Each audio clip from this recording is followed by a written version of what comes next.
Hello students, welcome back once again to the channel guys. This is me Abhishek Sahu. आज हम इस वीडियो में पढ़ने वाले हैं chapter 12 class 10 science electricity in just 20 minutes. इस 20 मिनट में आपको 1.5 घंटे की क्लास का मजा मिलने वाला है, बिकॉज इस वीडियो में जो एक एक पॉइंट लिया गया है ना, अप टू द मार्क है भाई। आप एग्जाम पॉइंट ऑफ व्यू से आप इन पॉइंट्स को स्किप नहीं कर सकते हैं। पॉसिबिलिटी है कि आप जो इस वीडियो में पढ़ रहे हो ना, इन स्लाइड से ही एज इट इज क्वेश्चन आ सकता है। क्लियर? बिकॉज मैंने इस वीडियो में एक एक पॉइंट ऐसा ही सिलेक्ट किया हुआ है। This video is purely dedicated to the ultra legend student, my favourite, because ये ना ऐसे स्टूडेंट है जो एग्जाम टाइम से एक दिन पहले ही इस चैप्टर को खत्म कर सकते हैं। क्लियर है ना? तो भाई आप इस वीडियो को देख लेते तो आपके दोनों हाथों में लड्डू होंगे, बिकॉज इस वीडियो में कंप्लीट थ्योरेटिकल पोर्शन मैंने कवर किया हुआ है। नीचे वाली वीडियो में आप देखेंगे, जो आपको डिस्क्रिप्शन मिल जाएगी, उसमें हमने पूरा न्यूमेरिकल पोर्शन खत्म कर दिया है। ऑल्दो मैं इस वीडियो में भी आपको न्यूमेरिकल की फील देने की पूरी कोशिश करूंगा, जो टिप्स वगैरह है वो जरूर दूंगा। Now so without wasting of time guys, let's get started. तो भाई सबसे पहले हमें पढ़ना है इलेक्ट्रिक करंट क्या होता है। तो देखिए बड़ी सिंपल सी बात है कि electric current that means current क्या है पहले हम समझेंगे, उसके बाद इलेक्ट्रिक करंट। तो करंट का हिंदी मीनिंग होता है धारा, किसी भी चीज का flow in a definite direction. Clear? तो अगर मैं कहता हूं कि पानी एक डेफिनेट डायरेक्शन में फ्लो हो रहा है तो हम उसको बोलते हैं वाटर करंट। क्लियर? क्या बोलते हैं? Water current. सिमिलरली यदि एयर एक डेफिनेट डायरेक्शन फ्लो हो रही है तो हम उसको बोलते हैं air current. In the same way electric charges के फ्लो को एक डेफिनेट डायरेक्शन में हम बोलते हैं electric current. Flow of electric charges in a definite direction is called electric current. जैसे कि आप इस कंडक्टर में देखेंगे कि जो नेगेटिव चार्ज हैं या मैं कहूं इलेक्ट्रॉन्स हैं, ये एक डेफिनेट डायरेक्शन में फ्लो हो रहे हैं, तो हम बोलेंगे इसके अंदर क्या बन रहा है? इलेक्ट्रिक करंट बन रहा है। तो अगर मुझे मेजर करना है कितना करंट फ्लो हो रहा है इस एरिया ऑफ क्रॉस सेक्शन, तो मैं देखूंगा कि भाई पर्टिकुलर टाइम में कितना चार्ज फ्लो हो गया। तो इलेक्ट्रिक करंट को मैं रिप्रेजेंट करता हूं आई से, तो इसका फॉर्मूला बन जाता है चार्ज अपॉन टाइम। क्या बन जाता है? Charge upon time. तो चार्ज की ऐसा यूनिट होती है कूलाम। क्या होती है? कूलाम। और टाइम की ऐसा यूनिट होती है सेकंड। तो कूलाम पर सेकंड जो है ये फॉर्मूला होगा किसका? करंट का। क्लियर? नाउ और कूलाम पर सेकंड को हम कलेक्टिव फॉर्म में बोलते हैं एम्पियर। कूलाम पर सेकंड को क्या बोलते हैं? एम्पियर। और ये एम्पियर क्या है? इलेक्ट्रिक करंट की एसआई यूनिट है। क्या है? इलेक्ट्रिक करंट की एसआई यूनिट। क्लियर? नाउ अब सवाल ये उठता है कि सर 1 एम्पियर कितना होता है। तो आप ये तो समझ गए कि एम्पियर करंट की यूनिट है और करंट क्या है कि कितना चार्ज फ्लो हो रहा है। तो देखिए जरा पर यूनिट टाइम में, तो यदि किसी कंडक्टर के एरिया ऑफ क्रॉस सेक्शन से 1 सेकंड में 1 कूलाम चार्ज फ्लो हो जाता है, तो इसको हम क्या बोलेंगे? 1 एम्पियर करंट है। क्या है ये? 1 एम्पियर करंट। ये डिफाइन करने को आ जाता है, तो आप याद रखेंगे इसको। अब देखो नेक्स्ट सवाल ये उठता है कि वही 1 कूलाम कितना होता है। तो 1 कूलाम, पहले तो कूलाम चार्ज की यूनिट है। अब ये 1 कूलाम चार्ज कितना चार्ज होता है? तो charge carried by 6.25 into 10 to the power 18 electron is called 1 coulomb. वो चार्ज जो 6.25 10 टू द पावर 18 इलेक्ट्रॉन के द्वारा कैरी किया जाता है, इतने इकट्ठे चार्ज को हम बोलते हैं 1 कूलाम, जो कि काफी ज्यादा होता है। हाँ, नाउ नेक्स्ट पॉइंट आपसे पूछा जाता है एग्जाम पॉइंट ऑफ व्यू से कि भाई कौन सा डिवाइस है जिसका काम होता है इलेक्ट्रिक करंट को मेजर करना सर्किट में? Answer is ammeter. और ज्यादा जरूरी पॉइंट कि अमीटर को हमेशा आप सर्किट में सीरीज में लगाते हैं। किसमें लगाते हो? सीरीज में, पैरेलल में नहीं लगाते। सीरीज में क्यों लगाते हैं? जैसे मान के चलिए ये एक सर्किट है। क्लियर? अब मैंने सीरीज में लगा दिया ये अमीटर, तो क्या होगा? तो जो सारा का सारा करंट है ये यहां से होते हुए अमीटर से पास होगा और ये अमीटर पूरा का पूरा करंट मेजर कर लेगा। तो अमीटर को सीरीज में लगाते हैं सो दैट ये कंप्लीट करंट को मेजर कर सके, कंप्लीट करंट इसमें से पास हो। अगर पैरेलल में लगा दिया तो क्या होगा? देखो जरा, अगर आपने इसको ऐसे लगा दिया, ऐसे लगाते नहीं है, लेकिन अगर आपने इसको पैरेलल में लगा दी, ये क्वेश्चन बनता है कि अगर आपने एमीटर को पैरेलल में लगा दिया तब क्या होगा? तो मान के चलिए मैंने पैरेलल में लगा दिया, अब क्या होगा कि याद रखिए एमीटर की जो रेजिस्टेंस है ना वो जीरो होती है। आइडियल एमीटर की जो रेजिस्टेंस है वो जीरो होती है। तो अगर मैंने इसको पैरेलल में लगा दिया तो करंट तो कम रेजिस्टेंस वाले पाथ को फॉलो करता है ना, तो ये करंट 99.9% करंट इसमें से फ्लो हो जाएगा और ये जो हमारे डिवाइस लगा है ये ग्लो करेगा ही नहीं, ये ऑपरेट करेगा ही नहीं। समझे ना? तो देखिए जरा, तो if it is connected in parallel current will not pass through the corresponding resistance. ये वाली जो रेजिस्टेंस है ना, कौन सी वाली? ये वाली जो रेजिस्टेंस लगी हुई है, इसमें से करंट पास होगा ही नहीं, ये डिवाइस काम करेगा ही नहीं। समझे? और ये सर्किट शॉर्ट सर्किट भी हो सकता है। तो आई होप ये आपको सभी पॉइंट्स दिमाग में रखना बिल्कुल एग्जाम के लिए इंपॉर्टेंट है। हाँ जी, अभी देखिए इलेक्ट्रिक करंट की दो डायरेक्शंस होती हैं, एक तो conventional direction of electric current और एक actual direction of current. Conventional direction का मतलब है सिर्फ और सिर्फ साइन कन्वेंशन के लिए, और एक्चुअल डायरेक्शन तो समझते हो आपके एक्चुअल में जो करंट की डायरेक्शन है। Clear now? तो जब इलेक्ट्रिक करंट की डिस्कवरी हुई थी उस समय हमें इलेक्ट्रॉन के बारे में नहीं पता था, बिकॉज इलेक्ट्रॉन की डिस्कवरी 1900 के आसपास हुई। तो तब हमने क्या माना कि भाई करंट जो है पॉजिटिव टर्मिनल से नेगेटिव टर्मिनल की ओर जाता होगा। Clear now? लेकिन जब हमें इलेक्ट्रॉन के बारे में पता पड़ गया तो एक्चुअल में हमें पता पड़ा कि only electrons are responsible for flow of electric current. केवल इलेक्ट्रॉन ही है जो फ्लो होते हैं, प्रोटॉन तो फ्लो नहीं होते। तो फिर हमें 1900 के बाद पता पड़ा कि करंट की जो एक्चुअल डायरेक्शन है वो नेगेटिव टू पॉजिटिव है, नेगेटिव टू पॉजिटिव। लेकिन तब तक देर हो चुकी थी, साइंटिस्ट बहुत सारा वर्क कर चुके थे, तो ये कहा गया कि भाई करंट की डायरेक्शन कहीं भी दिखानी है तो पॉजिटिव टू नेगेटिव दिखाओ, नहीं तो जो है बहुत बड़ा लोचा हो जाएगा। क्लियर है? तो इससे बचने के लिए जो करंट की डायरेक्शन दिखाई जाती है कन्वेंशनल, आज भी हमारी बुक्स में भी ये पॉजिटिव टू नेगेटिव होती है। जबकि सभी ने कहा कि अब इसको अपने दिमाग में रखिए कि करंट की actual direction negative to positive है, लेकिन कभी भी एग्जाम में, कॉपी में, बुक में कभी भी दिखाओगे तो हमेशा एरो पॉजिटिव टू नेगेटिव ही लगाओगे। क्लियर है? नाउ ये आपको पता होना चाहिए। नाउ अभी हम थोड़ा सा और आगे बढ़ेंगे, इलेक्ट्रिक करंट के बारे में, डायरेक्शन ऑफ फ्लो के बारे में थोड़ी सी बात करेंगे। देखिए पॉजिटिव टर्मिनल, बैटरी के पॉजिटिव टर्मिनल को हम जनरली हायर पोटेंशियल कहते हैं और नेगेटिव टर्मिनल को लोअर पोटेंशियल कहते हैं। क्लियर? नाउ अभी देखिए अगर मैं आपसे कहता हूं बैटरी का ये पॉजिटिव टर्मिनल है और ये नेगेटिव, और इनके बीच में इलेक्ट्रॉन रखा है, तो बताओ ये कहां जाएगा? तो आप कहोगे ये जाएगा पॉजिटिव के पास, क्योंकि अपोजिट हमेशा अट्रैक्ट होते हैं। क्लियर? तो इलेक्ट्रॉन कहां गया? लोअर पोटेंशियल से हायर पोटेंशियल। अब ये पॉजिटिव क्या करेगा? ये प्लस से रिपेल होके इस साइड भागेगा। तो बताओ जरा इलेक्ट्रॉन कहां गया? लोअर से हायर। और ये देखो पॉजिटिव चार्ज कहां गया? तो क्या बोलोगे? पॉजिटिव गया हायर से, हायर पोटेंशियल से लोअर। तो हमेशा आप याद रखेंगे कि अगर आपसे कहा जाए डायरेक्शन ऑफ करंट, करंट की डायरेक्शन क्या मतलब कन्वेंशनली पॉजिटिव चार्ज की डायरेक्शन, तो बताइए कहां से कहां होती है? Higher potential to lower potential. लेकिन अगर ये कहा जाए डायरेक्शन ऑफ इलेक्ट्रॉन या डायरेक्शन ऑफ नेगेटिव चार्ज कहां है, तो देखो जरा कहां से कहां? From lower potential to higher potential. आप इसको याद रखेंगे ना। अब देखिए इलेक्ट्रिक सर्किट में ये जो है ना, आप देख रहे हो एक इंपॉर्टेंट स्लाइड है, बिकॉज कई बार एग्जाम में पूछा गया है साइन कन्वेंशन। तो पहले तो मैं आपको बता दूं कि इलेक्ट्रिक सर्किट हम किसको बोलते हैं? Electric circuit is the closed path of electrical component through which electric current can flow. भाई देखिए जरा इलेक्ट्रिक सर्किट क्या होता है? करंट के बहने के लिए, करंट के फ्लो होने के लिए क्लोज्ड पाथ को हम इलेक्ट्रिक सर्किट बोलते हैं। एक्चुअल में पाथ को क्लोज होना ही पड़ेगा, तभी जो है करंट यहां से यहां और यहां से पूरे सर्किट में सर्कुलेट होगा। तो इलेक्ट्रिक सर्किट को कैसा होना चाहिए? क्लोज्ड पाथ होना चाहिए। क्लोज पाथ में करंट फ्लो हो सकता है। अगर सर्किट यहां से कहीं से ओपन हो जाए तो करंट फ्लो पाएगा नहीं, ये करंट यहीं रुक जाएगा बस। ठीक है ना? तो कंपोनेंट आपको अच्छे से जो है एक बार प्रैक्टिस कर लेने इनके साइन कन्वेंशन। जैसे इलेक्ट्रिक सेल में आप इस तरह से सिर्फ ये लगा देते हो, एक बड़ा टर्मिनल और एक छोटा टर्मिनल। जबकि अगर बैटरी बनानी है या कॉम्बिनेशन ऑफ सेल, तो आप इस तरह से 1 2 3 4 और बहुत सारे सेल लगा सकते हैं। क्लियर? देखो की हम बात करें तो स्विच जो है अगर ओपन होगा तो बीच में बिंदी नहीं होगी, और अगर यहाँ पे जो है स्विच आपको क्लोज दिखाना है तो यहां पर बीच में ये इस तरह से ये डॉट लगा होगा। ज्वाइंट दिखाना है तो ऐसा होगा, क्रॉसिंग दिखानी है कि भाई एक के ऊपर एक वायर जा रहा है तो हम कुछ इस तरह दिखा सकते हैं। और इस तरह के ये जो साइन कन्वेंशन है ये आप पढ़ेंगे। इनमें सबसे ज्यादा जो पूछा जाता है that is your variable resistor, या फिर हम इसको रियोस्टेट बोलते हैं। देखिए रेजिस्टेंस का साइन होता है ऐसा, ठीक, और रियोस्टेट कैसा होता है? इसके ऊपर एक एरो लगा होता है। ये एरो बताता है कि हम इस एरो को यहां से यहां शिफ्ट कर सकते हैं। दैट मीन्स हम करंट की वैल्यू चेंज कर सकते हैं इस सर्किट में रेजिस्टेंस को चेंज करके। इसको बोलते हैं वेरिएबल रेजिस्टेंस। ठीक है? नाउ सो नेक्स्ट हमें पढ़ना है electric potential and potential difference. Actual में क्या होता है, इसमें बहुत सारे स्टूडेंट कंफ्यूजन में आ जाते हैं, लेकिन आप नहीं आओगे। देखो मान के चलो अगर मेरे पास एक चार्ज इन्फिनिटी से लेकर के आता हूं और पॉइंट ए पर मैं इसको लेकर आया। इन्फिनिटी में ऐसे पॉइंट को बोलता हूं जहां पर इलेक्ट्रिक पोटेंशियल वगैरह सब कुछ जीरो हो जाता है। तो मान के चलिए इस चार्ज क्यू को मैं लेकर के आया, तो मुझे कुछ वर्क करना पड़ा होगा, ऑब्वियस सी बात है। तो वर्क अपॉन चार्ज, ये जो कैलकुलेशन है ना, इसको मैं बोलता हूं इलेक्ट्रिक पोटेंशियल। चलिए और समझाता हूं मैं आपको। देखो मान के चलो मैंने कुछ वर्क किया, कितना वर्क कर दिया? लेट्स से 10 जूल एक कूलाम के चार्ज को लेकर के आने में। तो ये जो जूल पर कूलाम होता है ना, इसको मैं बोलता हूं वोल्ट। इस यूनिट को मैं बोलता हूं वोल्ट। तो मैं कहता हूं कि भाई अगर मैं 10 जूल के मतलब एक कूलाम के चार्ज को लाने में 10 जूल का वर्क कर दिया तो 10 वोल्ट इस जगह का पोटेंशियल हो गया। तो इस जगह कुछ वैल्यू हो जाएगी। हाँ, जैसे मान के चलिए आप यहां से लेके आगरा जा रहे हो, तो आगरा तक का जो खर्चा हो गया वो जगह का पोटेंशियल हो गया, ऐसा मान लो। तो यहां तक जो वर्क किया इसने, work upon charge, this is called potential. अब मान के चलिए आप ए से लेके बी तक जाते हो।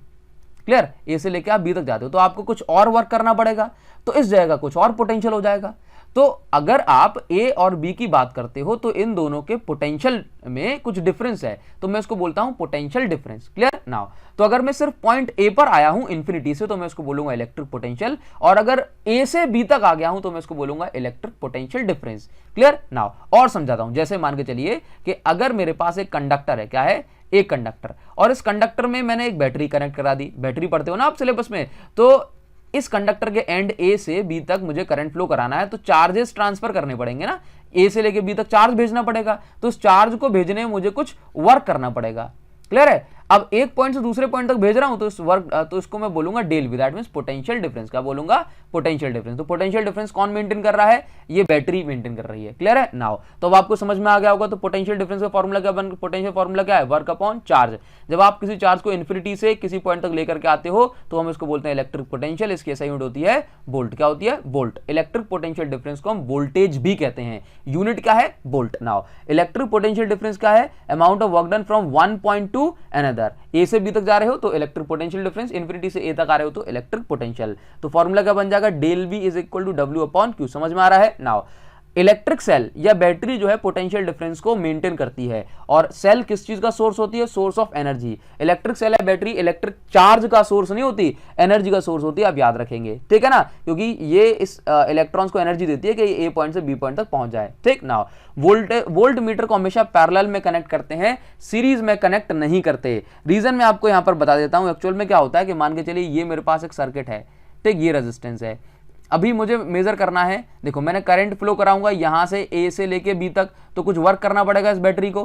ठीक ना, तो मुझे इन दो पॉइंट्स यहां से लेके आते जाते वर्क करना पड़ेगा ना, तो इन दो पॉइंट के अक्रॉस मुझे मेजरमेंट करना है पोटेंशियल डिफरेंस। तो मैं इसको कैसे कनेक्ट करता हूं? पैरेलल में। सीरीज में करूंगा तो दो पॉइंट के अक्रॉस नहीं हो पाएगा। ठीक ना, तो देखिए जरा, तो हमें क्या करना होता है? इसको पैरेलल में कनेक्ट करना होता है, because it measures potential difference between two points. Clear now, ideal resistance मतलब जो आइडियल वोल्ट मीटर होता है उसकी रेजिस्टेंस इनफाइनाइट होती है। क्यों? क्योंकि आप पैरेलल में कनेक्ट कर रहे हो। अगर इसकी रेजिस्टेंस जीरो हो गई तो क्या होगा कि सारा का सारा करंट फिर इससे ही पास हो जाएगा, इसमें कुछ नहीं जाएगा।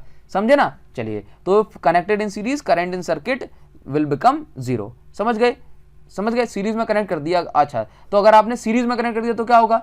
अगर ये इसकी रेजिस्टेंस कैसी है? बहुत हाई है, इनफाइनाइट है, और अगर आपने वोल्ट मीटर सीरीज में कनेक्ट कर दिया तब क्या होगा?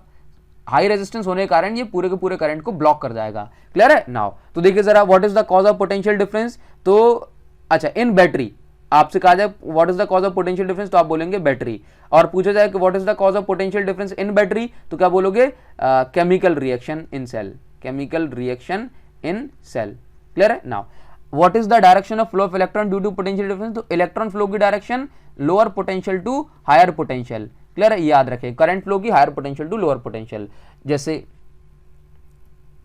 नाउ अभी हम आ जाते हैं ओम्स लॉ पर। देखिए भाई, ओम्स लॉ बड़ा ही इंपॉर्टेंट रिलेशन है, आप जानते हैं। एक्चुअल में क्या होता है कि आप समझ गए कि वोल्टेज और करंट का कुछ रिलेशन है। तो ओम्स लॉ यही बताता है कि किसी कंडक्टर में अगर आप एक बैटरी अप्लाई कर देते हैं, पोटेंशियल डिफरेंस अप्लाई कर देते हैं, तो उस कंडक्टर में जो करंट फ्लो होगा ये वोल्टेज अप्लाइड के डायरेक्टली प्रोपोर्शनल होगा। इसको हम ऐसे लिखते हैं I is directly proportional to V, या फिर हम लिख सकते हैं V is directly proportional to I। यहां से प्रोपोर्शनलिटी साइन हटता है तो एक कांस्टेंट आता है जिसको हम बोलते हैं R, तो R इंटू I हो जाता है, और इस कांस्टेंट का नाम होता है रेजिस्टेंस। रेजिस्टेंस का मतलब होता है रुकावट। जब भी करंट फ्लो होता है मतलब इलेक्ट्रॉन्स फ्लो होते हैं, तो ये इलेक्ट्रॉन जब आगे बढ़ते हैं तो ये आपस में आयन से या दूसरे इलेक्ट्रॉन से टकराते हैं। क्लियर है? तो इस रुकावट को हम बोलते हैं रेजिस्टेंस। ठीक, और रेजिस्टेंस की ऐसा यूनिट होती है ओम। तो बताइए जरा, यहां से रेजिस्टेंस का फॉर्मूला बनाऊंगा तो क्या बनेगा? R is equal to V upon I। Ohm's law की एक कंडीशन होती है कि जो टेम्परेचर है एक्सपेरिमेंट के दौरान, लेंथ है, ये जो है सेम रहनी चाहिए।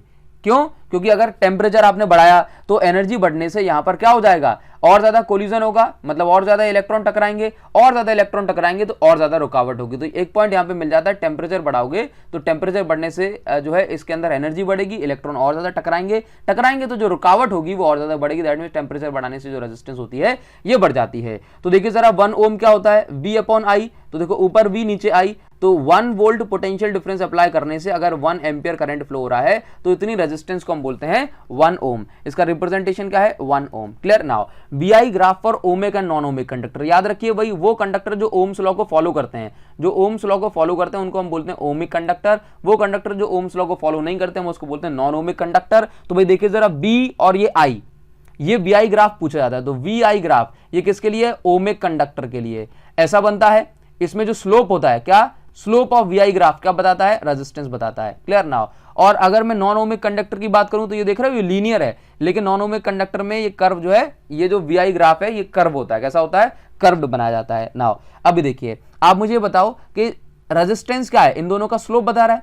ठीक, तो अगर वी आई ग्राफ की बात करूं, ये V और ये I, तो आप देखेंगे वी आई ग्राफ, आई भी नहीं बोल रहा हूं, तो आप देखेंगे आई भी में उल्टा हो जाता है। तो आप देखेंगे कि अगर मेरे पास ये एक स्लोप गया बीच में से लाइन, तो ये रेजिस्टेंस बता रही है, और अगर इन दोनों के बीच में से एक और बता दिया तो ये एक और रेजिस्टेंस बता रही है। दो कंडक्टर की बात हो गई, ठीक, या दो टेम्परेचर की बात हो गई। तो आप देखेंगे कि भाई जिसका स्लोप कम उसकी रेजिस्टेंस कम, तो R2 की रेजिस्टेंस कम है, R1 की रेजिस्टेंस ज्यादा है। अब इसी तरह से पूछ लिया गया आपसे कि भाई BI ग्राफ बनाइए अलग अलग टेम्परेचर के लिए और बताओ उसमें T1 बड़ा है कि T2 बड़ा है। क्वेश्चन बार बार पूछा जाता है एग्जाम में ये, ठीक। तो देखिए जरा, अभी देखो T1 ये बताना जरा, ये क्या बता रहा है, ये ग्राफ क्या बता रहा है, ये स्लोप रेजिस्टेंस, और ये वाला स्लोप भी क्या बता रहा है, रेजिस्टेंस। तो ये वाली रेजिस्टेंस कम, रेजिस्टेंस कम कब होती है, कम टेम्परेचर पर, तो T2 कम। ये वाली रेजिस्टेंस ज्यादा, तो इसका मतलब है ये वाला टेम्परेचर भी ज्यादा होगा, तो ज्यादा टेम्परेचर पे ज्यादा रेजिस्टेंस मिलता है। T1 ज्यादा है और T2 छोटा है, तो ये टेम्परेचर वगैरह ग्राफ बना दिया जाता है। क्लियर है नाउ। अब देखिए रेजिस्टेंस जो है ना कौन कौन से फैक्टर पे जो है डिपेंड करती है, तो रेजिस्टेंस तो हमने पढ़ लिया है। रेजिस्टेंस डिपेंड करती है length of conductor, area of cross section of conductor. भाई कंडक्टर की लेंथ पर डायरेक्टली प्रोपोर्शनल है और एरिया ऑफ क्रॉस सेक्शन के इनवर्सली प्रोपोर्शनल है। दैट मींस अगर आप एरिया को बढ़ाते हैं तो रेजिस्टेंस कम हो जाती है। जैसे मान के चलिए एरिया ऑफ क्रॉस सेक्शन बहुत बड़ा है, तो इलेक्ट्रॉन्स को क्या होता है कि रास्ता मिल जाता है फ्लो होने का, ठीक, टकराते कम है, तो resistance is inversely proportional to area of cross section. Clear. और अगर आप मान के चलिए इसकी लेंथ बढ़ा दी तो इलेक्ट्रॉन्स का जो रास्ता है ना ये ब्लॉक हो गया, तो ये क्या होगा कि अब ये ज्यादा टकराएंगे। तो रेजिस्टेंस क्या होती है कि लेंथ बढ़ाने से बढ़ जाती है और एरिया ऑफ क्रॉस सेक्शन बढ़ाने से उनको रास्ता मिल जाता है, तो रेजिस्टेंस कम हो जाती है। क्लियर। तो हमने क्या पढ़ा यहां से कि भाई R is directly proportional to L by A, तो यहां से आर देखो जरा, यहां से क्या बन जाएगा, R इज इक्वल टू, ये प्रोपोर्शनल साइन हटाओगे तो R is equal to rho L upon A. Rho यहां पर एक कांस्टेंट है जिसको हम बोलते हैं स्पेसिफिक रेजिस्टेंस या फिर रेजिस्टिविटी। ये जो स्पेसिफिक रेजिस्टेंस है ना ये मटेरियल पे डिपेंड करता है। किस पे डिपेंड करता है, material, depends on material. Material पे डिपेंड करती है कि भाई यदि किसी रेजिस्टेंस, ये स्पेसिफिक रेजिस्टेंस क्या होता है इसको हम बात करते हैं। देखिए on increasing temperature resistance increases because collision between electrons and ions increases at higher temperature. How does, ये याद रखना, यहां पर पूछा जा रहा है how does resistance of conductor depend on applied voltage. याद रखिए इंपॉर्टेंट पॉइंट है कि ये जो रेजिस्टेंस है ना ये अप्लाइड वोल्टेज पर डिपेंड नहीं करती। किस पे डिपेंड करती है, ये डिपेंड करती है कुछ फैक्टर्स जिनके बारे में अभी हमने बात की हुई है। किस पे, लेंथ पे डिपेंड करेगी, एरिया पे डिपेंड करेगी, और तो और ये मटेरियल टेम्परेचर पे डिपेंड करती है, लेकिन वोल्टेज पे डिपेंड नहीं करती। क्लियर है, आगे बढ़ेंगे। देखिए यहां से बात करेंगे स्पेसिफिक रेजिस्टेंस क्या होती है। अभी हमने पढ़ा ना कि R इज इक्वल टू होता है रो L अपॉन ए, तो ये जो रो है ये स्पेसिफिक रेजिस्टेंस है या इसको हम रेजिस्टिविटी बोलते हैं। तो ये क्या होता है, एक्चुअली मान के चलो मेरे पास एक बहुत बड़ा कंडक्टर है, ठीक। अब इस बहुत बड़े कंडक्टर में या बहुत छोटे कंडक्टर में कितनी भी रेजिस्टेंस होगी, मैंने कहा इसको सिंपल रेजिस्टेंस, ठीक। लेकिन अब मान के चलिए अगर मैं कहूं कि मेरे पास एक वॉल्यूम, एक यूनिट वॉल्यूम, मतलब ऐसा जो है कंडक्टर है जिसका वॉल्यूम है 1 सेंटीमीटर क्यूब या 1 मीटर क्यूब, तो मैं बोलूंगा कि 1 यूनिट वॉल्यूम में जो रुकावट होती है ना करंट के रास्ते की, उसको मैं बोलता हूं रेजिस्टिविटी। क्लियर। और ये सिर्फ किस पे डिपेंड करती है, मटेरियल पे। किस पे डिपेंड करती है, मटेरियल पे और टेम्परेचर पे। याद रखिए लेंथ अगर आप बढ़ाएंगे या एरिया ऑफ क्रॉस सेक्शन बढ़ाएंगे या कम करेंगे तो रेजिस्टिविटी को कुछ नहीं होगा। क्लियर है, तो रेजिस्टिविटी को कुछ नहीं होगा क्योंकि रेजिस्टिविटी सिर्फ और सिर्फ मटेरियल और टेम्परेचर पे डिपेंड करती है। समझ गए ना। नाउ तो कहने का मतलब क्या हो गया कि आप ऐसा बोलें कि रेजिस्टिविटी क्या है कि एक यूनिट वॉल्यूम की रुकावट यानी रेजिस्टेंस, और रेजिस्टेंस क्या होता है, पूरा कंडक्टर कितना भी हो इससे कोई मतलब नहीं होता। रेजिस्टेंस लेंथ वगैरह पे डिपेंड करता है लेकिन एरिया लेकिन जो है ना रेजिस्टिविटी डिपेंड नहीं करती। तो देखो जरा, ए वायर जिसकी रेजिस्टिविटी कितनी है, रो, अगर आप इसको स्ट्रेच करके डबल कर देंगे तो उसकी न्यू स्पेसिफिक रेजिस्टेंस कितनी हो जाएगी, मतलब कोई फर्क नहीं पड़ेगा, है ना, क्योंकि आप स्ट्रेच करके डबल करो 3 टाइम्स करो कोई फर्क नहीं पड़ता। ये रेजिस्टिविटी सिर्फ और सिर्फ मटेरियल पे डिपेंड करती है और टेम्परेचर पे। क्लियर, टेम्परेचर बढ़ाओगे तो रेजिस्टिविटी भी बढ़ जाएगी। चलिए यहाँ पर एक क्वेश्चन है जो कि काफी इंपॉर्टेंट है एग्जाम पॉइंट ऑफ व्यू से, आप इसको एक बार समझिए। याद रखिए कि आप जानते हो कि अगर आपने लेंथ बढ़ाई तो रेजिस्टेंस बढ़ जाएगी, डायरेक्टली प्रोपोर्शनल है। इसी तरह से अगर आपने एरिया बढ़ाया तो रेजिस्टेंस कम हो जाएगी। ठीक ना। तो यहां पर एक क्वेश्चन पूछा जाता है कि अगर आपने स्ट्रेच करके, याद रखना शब्द पे ध्यान देना, अगर आपने स्ट्रेच करके, खींच करके वायर की रेजिस्टेंस को बढ़ा दिया, सॉरी स्ट्रेच करके अगर आपने वायर की लेंथ को बढ़ा दिया, इज इंक्रीज बाय 3 टाइम्स, तो फिर रेजिस्टेंस कितनी हो जाएगी बस, और रेजिस्टिविटी कितनी हो जाएगी। तो याद रखना रूल क्या है कि अगर आप n टाइम्स वायर की लेंथ को बढ़ाते हो तो रेजिस्टेंस n स्क्वायर टाइम्स बढ़ जाती है। जैसे अगर आपने वायर की लेंथ को 3 टाइम्स बढ़ा दिया तो जो रेजिस्टेंस होगी वो कितनी हो जाएगी, n स्क्वायर टाइम्स ऑफ, तो आप यहां पे लिखेंगे new resistance is equal to n square times of r। तो n स्क्वायर मतलब कितने टाइम इंक्रीज किया, तो 3 टाइम्स, तो 3 टाइम मतलब 9, और ओल्ड रेजिस्टेंस कितनी थी 10, तो न्यू रेजिस्टेंस कितनी हो गई 90। ठीक, अगर केस 2 ऐसे दे देता ना, केस 2 अगर कह देता, लेंथ के बजाय ये कह देता कि अगर आपने एरिया को कर दिया, कितना गुना कर दिया, अगर आपने एरिया को 3 टाइम्स इंक्रीज कर दिया, 3 टाइम्स इंक्रीज कर दिया एरिया, तो फिर क्या हो जाएगा, रेजिस्टेंस 3 स्क्वायर टाइम्स डिक्रीज हो जाएगी। क्लियर। तो आप यहां पर ध्यान रखेंगे कि ये 1/n स्क्वायर टाइम्स हो जाता है क्या, अगर आप एरिया ऑफ क्रॉस सेक्शन बढ़ा देते हैं तो, और n स्क्वायर टाइम्स हो जाता है रेजिस्टेंस अगर आप लेंथ बढ़ा देते हैं तो। स्ट्रेच करके ध्यान रखिएगा। अब देखिए रेजिस्टेंस इन सीरीज, देखो कॉम्बिनेशन ऑफ रेजिस्टेंस की हम बात करते हैं तो रेजिस्टेंस को हम इस सर्किट में 2 तरह से लगा सकते हैं, एक तो सीरीज में और एक पैरेलल में। क्लियर है नाउ। तो अभी हम पहले पढ़ेंगे सीरीज में। तो एक्चुअल में क्या होता है कि जब resistances end to end connect होती हैं ऐसे, तो हम इसको बोलते हैं रेजिस्टेंस सीरीज में। लेकिन ये तो बच्चों वाली पहचान है पता करने की। मैं आपको सच बताऊं तो जैसे मान के चलिए जो करंट पिछली रेजिस्टेंस में गया वही करंट, उसके बराबर नहीं, वही करंट पीछे वाला करंट ही अगर आगे वाले में जा रहा है तो उन रेजिस्टेंस उसको हम बोलते हैं सीरीज कॉम्बिनेशन। क्लियर है। आगे आपको समझाता हूं। देखिए तो मैं इसको बोल सकता हूं कि when two resistance are connected end to end consecutively then they are said to be in series combination. इसकी कुछ पहचान है, प्रॉपर्टीज क्या है सीरीज कॉम्बिनेशन की, क्या भाई करंट जो है अक्रॉस ईच रेजिस्टेंस सेम रहता है, सेम करंट रहता है। अगर इसमें गया 1.4 तो यही 1.4 पीछे वाला 1.4 ही आगे वाले में जाएगा,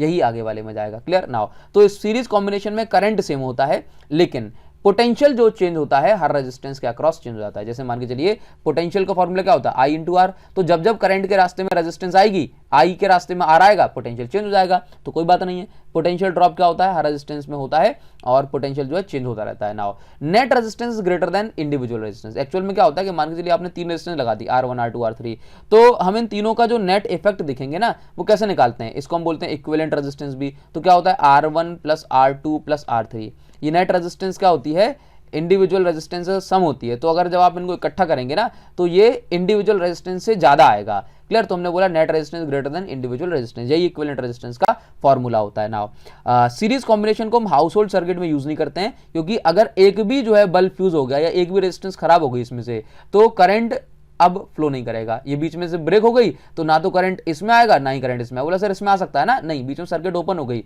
और ओपन सर्किट में करंट फ्लो नहीं होता। तो हाउस होल्ड में हम पैरेलल कॉम्बिनेशन यूज करते हैं, सीरीज नहीं। नाउ तो भाई रेजिस्टेंस इन पैरेलल कॉम्बिनेशन, तो आप देखते हैं कि जब कोई भी जो है रेजिस्टेंसेज एक बैटरी के कॉमन पॉइंट से कनेक्टेड हो, दैट मीन्स ये देख रहे हो रेजिस्टेंस का, ये वाली रेजिस्टेंस का कनेक्शन यहाँ, इसका कनेक्शन यहाँ, इसका कनेक्शन यहाँ, और इन तीनों का कनेक्शन जो है बैटरी के पॉजिटिव टर्मिनल यानी प्लस से कनेक्ट कर दिया। और देखो बैटरी के नेगेटिव से इन तीनों का कनेक्शन है कि नहीं। तो जब सभी रेजिस्टेंसेस का कनेक्शन एक कॉमन पॉइंट के बीच में होता है तो हम उसको बोलते हैं पैरेलल कॉम्बिनेशन। जबकि देखो यहां पर क्या था, यहां पे देखो सिर्फ ये प्लस से कनेक्टेड है और सिर्फ ये माइनस से कनेक्टेड थी तो, और बाकी सारे बीच में। लेकिन यहां पर क्या है, इन सब का एक एंड प्लस से और इन सब का एक एंड माइनस से, तो हम इसको बोलते हैं पैरेलल कॉम्बिनेशन। लेकिन इसकी ये बच्चों वाली पहचान है। ठीक, बड़ों वाली पहचान क्या है कि प्रॉपर्टी में आप लिखेंगे कि भाई करंट क्या हो जाता है, करंट डिस्ट्रीब्यूट हो जाता है। देखो जरा यहाँ पे करंट आई आया था, अब ये आई करंट यहां से बट गया, डिस्ट्रीब्यूट हो गया।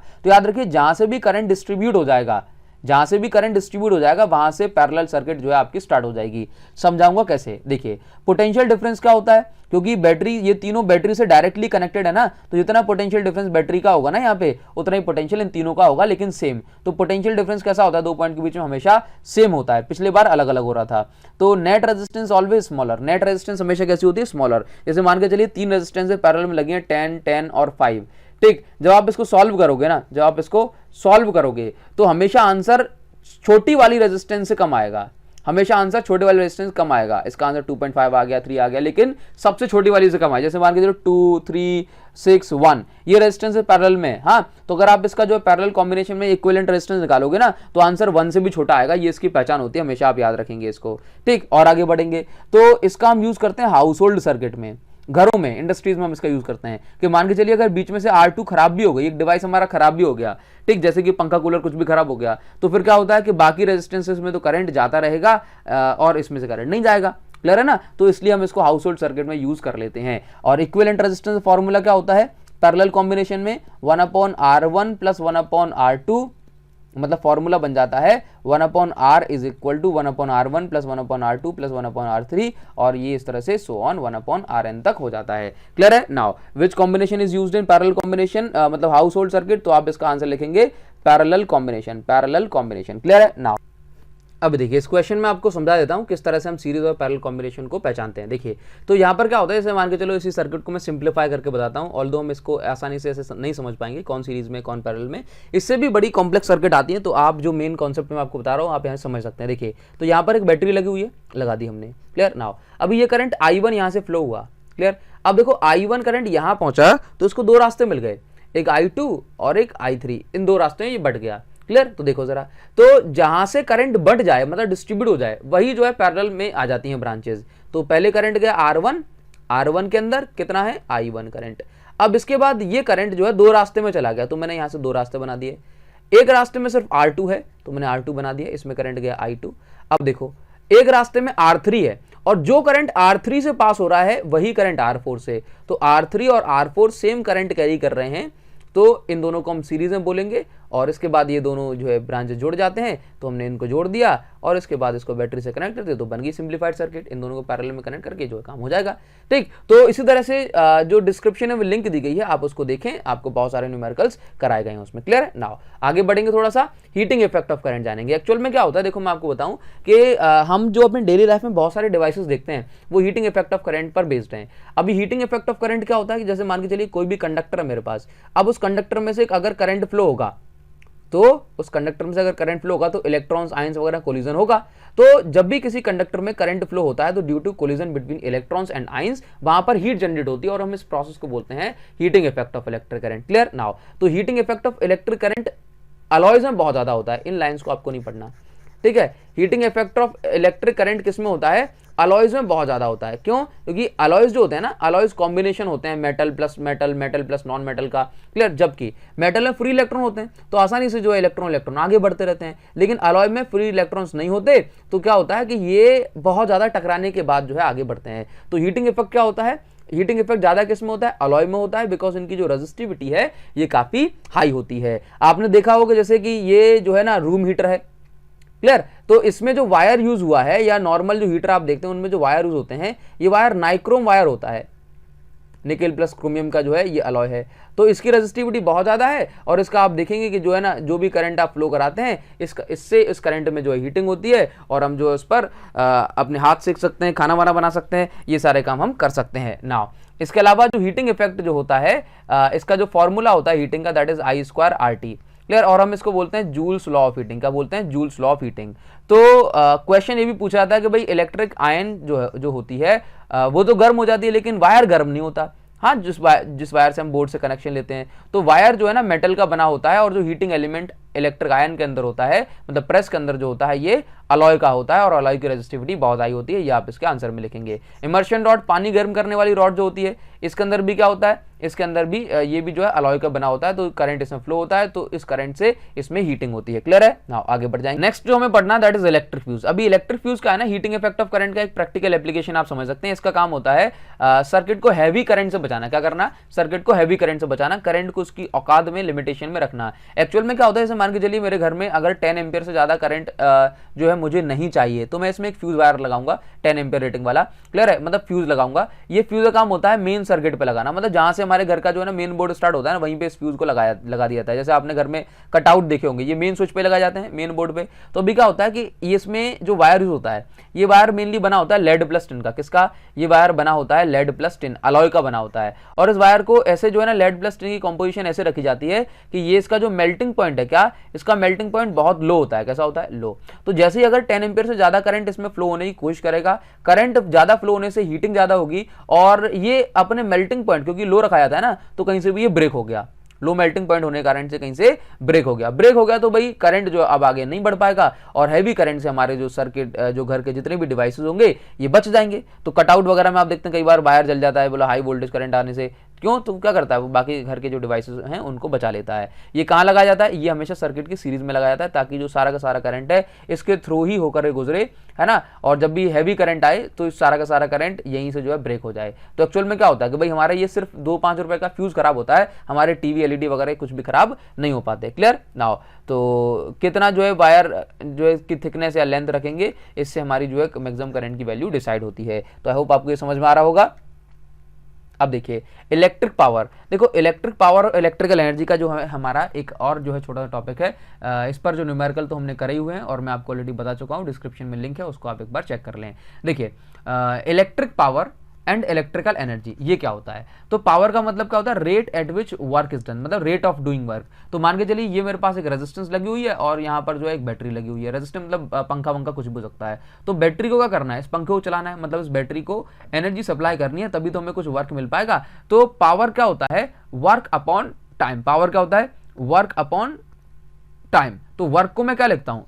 इलेक्ट्रिक पोटेंशियल फॉर्मूले से V इंटू, देखो W इज इक्वल टू क्या होता है? W अपॉन Q क्या होता है? V। तो V is equal to W is equal to क्या हो जाएगा? V into Q। तो V इंटू Q अपॉन में क्या है? T। Q बाई T क्या होता है? करंट। चार्ज अपॉन टाइम क्या होता है? करंट। तो पावर का फॉर्मूला क्या बन गया? B इंटू ये क्या हो गया? I। B into I। Clear है ना? तो वर्क, पावर का फॉर्मूला क्या होगा? V into I। अगर आप सीरीज में लगाओ तो सीरीज में करंट सेम होता है ना, तो सीरीज में लगाओ ना, तो V के प्लेस पर रख देना I इंटू R, और ये I, V की जगह IR लिखते हैं, तो सीरीज में क्या हो जाएगा? सीरीज में I स्क्वायर R। इसी तरह से पैरेलल में लगाओ तो पैरेलल में वोल्टेज सेम होता है, तो मैं इसको लिख दूंगा I के प्लेस पर V अपॉन R लिख सकता हूं ना। तो I, ये देखो I के प्लेस पर V अपॉन R, तो ये कुछ बन जाएगा मेरा V स्क्वायर अपॉन R। तो ये हो गया पावर का फॉर्मूला, पैरेलल कॉम्बिनेशन। जब भी फॉर्मूला की जरूरत पड़े न्यूमेरिकल में आप रख सकते हैं। अब देखिए इसी तरह से इलेक्ट्रिकल एनर्जी क्या होता है? तो देखो जरा, वर्क जो होता है ना, वर्क और एनर्जी दोनों सेम बात है, जितनी आपने वर्क किया उतनी आपकी एनर्जी खर्च होगी। तो यहां से वर्क का फॉर्मूला बन जाएगा पावर इंटू टाइम। तो सिमिलरली एनर्जी का फॉर्मूला भी होता है पावर इंटू टाइम। जब भी जरूरत पड़े आप इसको रखेंगे। एनर्जी, एनर्जी जो हम यूज करते हैं ना, इसकी यूनिट होती है किलोवाट आर। ये आपकी कैसी यूनिट है? ये कॉमर्शियल यूनिट है, ठीक। जबकि जो एनर्जी की जो एसआई यूनिट होती है ये होती है जूल, एसआई यूनिट। और ये क्या होती है? Commercial unit, commercial unit, commercial unit, ठीक है ना। और पावर की एसआई यूनिट होती है वॉट, इसको हम बोलते हैं जूल पर सेकंड भी। तो आई होप ये आपको जो है अच्छे से क्लियर हुआ होगा। सो गाइज आज की इस वीडियो के लिए बस इतना ही रखते हैं, लेकिन उससे पहले आप जाने से पहले जो है मुझे कमेंट सेक्शन में जरूर कमेंट करके बताएंगे, सो दैट आपकी इसी फीडबैक से मैं जो है नेक्स्ट वीडियो बनाने के लिए और इस तरह कंटेंट को बनाने के लिए मुझे एक फीडबैक मिलेगा। तो कमेंट करके जरूर जाएं guys. I am waiting for your comment guys, comment section में आपका वेट कर रहा हूँ। So see you again in the next video. Thank you guys.